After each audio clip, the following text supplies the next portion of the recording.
குருதேவா, தாயே, அந்த அசுரனின் ஒலி கேட்கிறதா?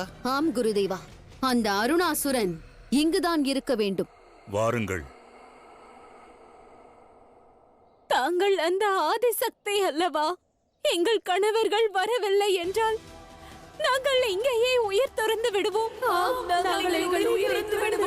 அவர்கள் இல்லையில் எங்களுக்கு இந்த வாழ்க்கையை தேவையில்லைக்காக தானே நாங்கள் பூஜை செய்து வந்தோம். மகாதேவா, நான் இவர்களுக்கு உதவி செய்ய வேண்டும். சுமங்கலித்துவத்தை வரமாக அளிக்கப் போகிறேன்.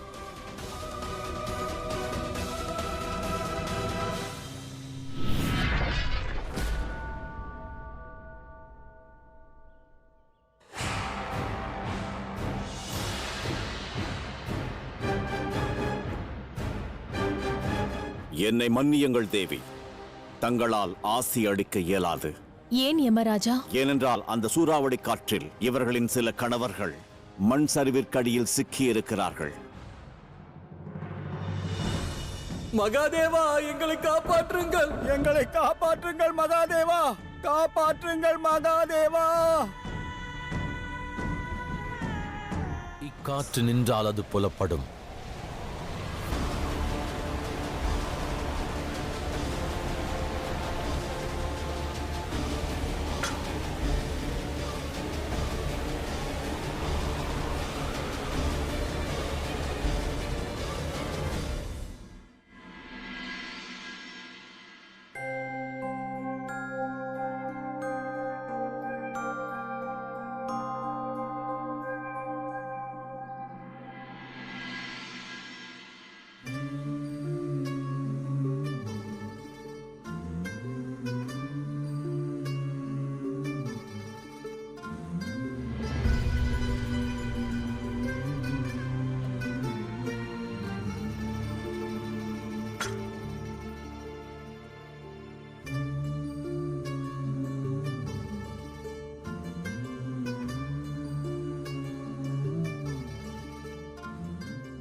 சிவசக்தி, சிவசக்தி,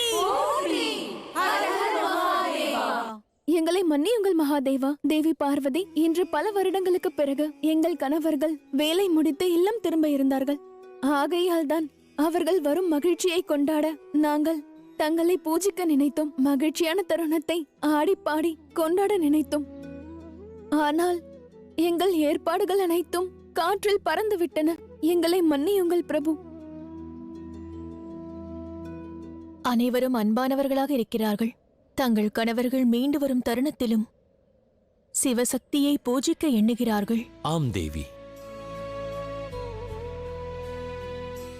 துயரம் நம்மை நெருங்குகையில் அனைவரும் அத்துயர் நீங்க இறைவனை வேண்டுகிறார்கள். ஆனால் மெய்யான பக்தி கொண்டிருந்தால் அவர்களின் மகிழ்ச்சியான தருணங்களிலும் இறைவனை எண்ணி பூஜை செய்கின்றனர். வாருங்கள் மகாதேவா, இருவரும் உருமாறி அவர்களிடம் செல்லலாம்.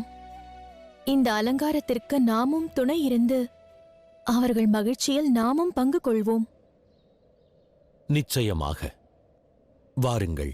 மக்களே, ஒரு துக்க செய்தி வந்துள்ளது. தாங்கள் அனைவரும் ஆடி பாடி கொண்டாடும் தருணம் இதுவல்ல. நம் அனைவரையும் துயரத்தில் ஆழ்த்தும் செய்தி வந்துள்ளது.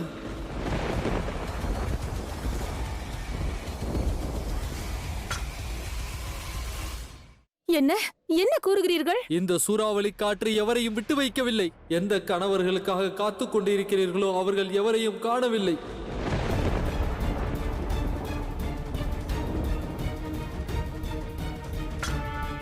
அவர்கள் அனைவரும் உயிருடன் திரும்பி வருவார்களா என்று கூட தெரியவில்லை.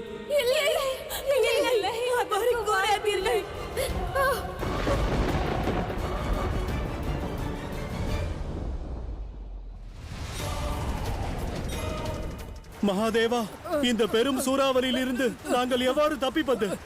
பிரபு, எங்களை காப்பாற்றுங்கள், எங்களை காப்பாற்றுங்கள் பிரபு. தங்களையே நம்பியிருக்கிறோம் மகாதேவா. தாங்கள் தான் எங்களுக்கு உதவ வேண்டும். எங்களை காப்பாற்றுங்கள் மகாதேவா, எங்களை காப்பாற்றுங்கள் பிரபு.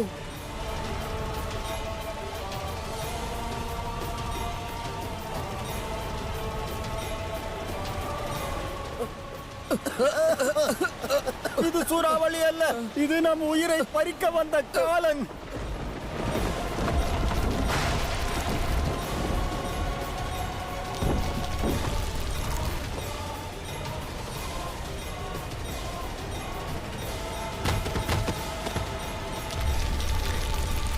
காப்பாற்றுங்கள் மகாதேவா.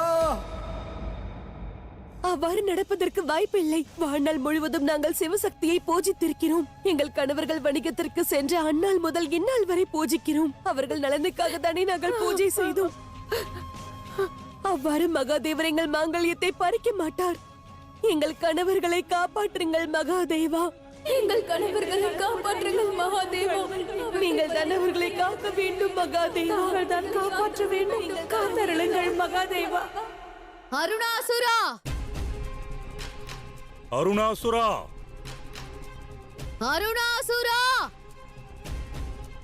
அருணாசுரா, அருணாசுரா.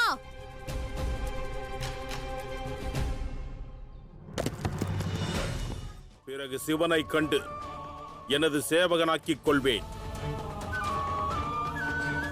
சிவசக்திக்கு பிறகு இப்பிரம்மாண்டத்தை என் அடிமையாக்குவேன். எனது வரத்தை பற்றி என் சகோதரனும் நன்கு அறிவான். இவ்வரத்தின் சக்தி கொண்டு என் சகோதரனை நான் தோற்கடிப்பேன் என்று அவன் கருதினான். அதனால் தான் என்னை இங்கு அடைத்து வைத்தான். ஒருவேளை அவன் இவ்வாறு செய்யாமல் இருந்திருந்தால் இப்பிரபஞ்சத்தையே நான் வென்றிருப்பேன். வென்ற பிறகு என் சகோதரனின் காலடியில் வைத்திருப்பேன். ஆனால் இருந்தால் என்ற வார்த்தைகள் எல்லாம் எங்கள் அகராதியில் கிடையாது. உடனே செல், இப்பிரம்மாண்டத்தை வசப்படுத்து. உன் சகோதரனின் விருப்பமும் அதுதான். நீ கூறியபடி பிரபஞ்சத்தை வென்றால் அதன் பிறகு அவன் ஆன்மாவும் சாந்தி அடையும். அருணாசுரா, குருதேவர் கூறியது முற்றிலும் உண்மைதான். உன் சகோதரன் விட்டுச் சென்ற காரியத்தை நீ முடித்துவிடு. அன்று நீ மகாதேவரை சேவகனாக்க நினைத்தாய். அந்த பார்வதியை உன் வசமாக்க வேண்டும் என்று எண்ணினாய். செல், இன்று உனது இரு விருப்பத்தையும் நிறைவேற்றிக் கொள். செல் மகனே, முன்னேறி செல். எங்கள் ஆசி உனக்கு என்றும் துணையாக இருக்கும் அருணாசுரா. செல், சென்று பிரபஞ்சத்தை வென்று வா.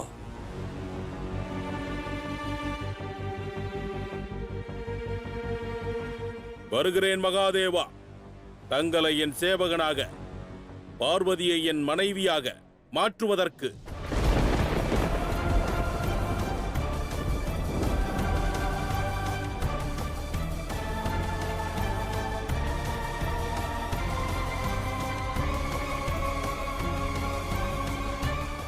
தயாராக இருங்கள் சிவசக்தி.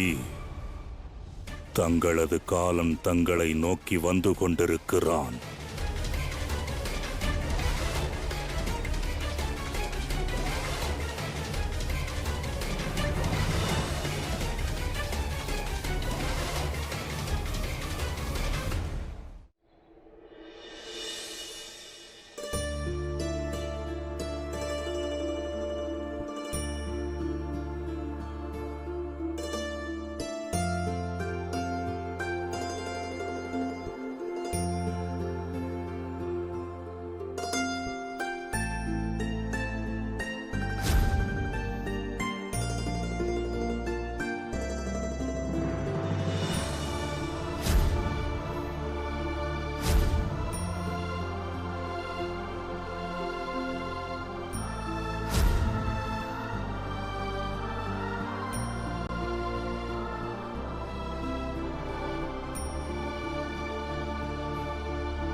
கைலாயம் செல்வோமா?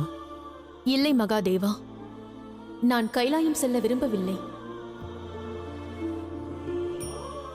நேர்ந்தது என்ன தேவி? கூறுங்கள். ஏதுமில்லை. தாங்கள் கைலாயம் சென்ற பிறகு தங்கள் தியானத்தில் லயித்து விடுவீர்கள். நான் தங்கள் தியானம் கலைவதற்காக காத்து கொண்டிருப்பேன். இது நாள் வரை அதுதானே நடந்துள்ளது. இனி அது வேண்டாம். விவாகத்திற்கு பின் அவ்வாறே நிகழும் அல்லவா? பத்தியும் பத்தினியும் இல்லற வாழ்வின் கடமையாற்ற வேண்டும் அல்லவா? கூறுங்கள். அதுதான் எனக்கு அச்சமாக உள்ளது. விவாகத்திற்கு பிறகு இல்லற கடமைகள், அதை தவிர வேறு என்ன உள்ளது? நம்மை விட மானிடர்களே மேலல்லவா? எவ்வகை மானிடர்? கூறுங்கள். பிரபு, மனம் மயங்கி நடனமாடிக் கொண்டிருந்தார்களே அவர்கள். எதை பற்றியும் எண்ணாமல் அந்த கணவனும் மனைவியும் நடனமாடும்போது அழகாக இருந்தார்கள்.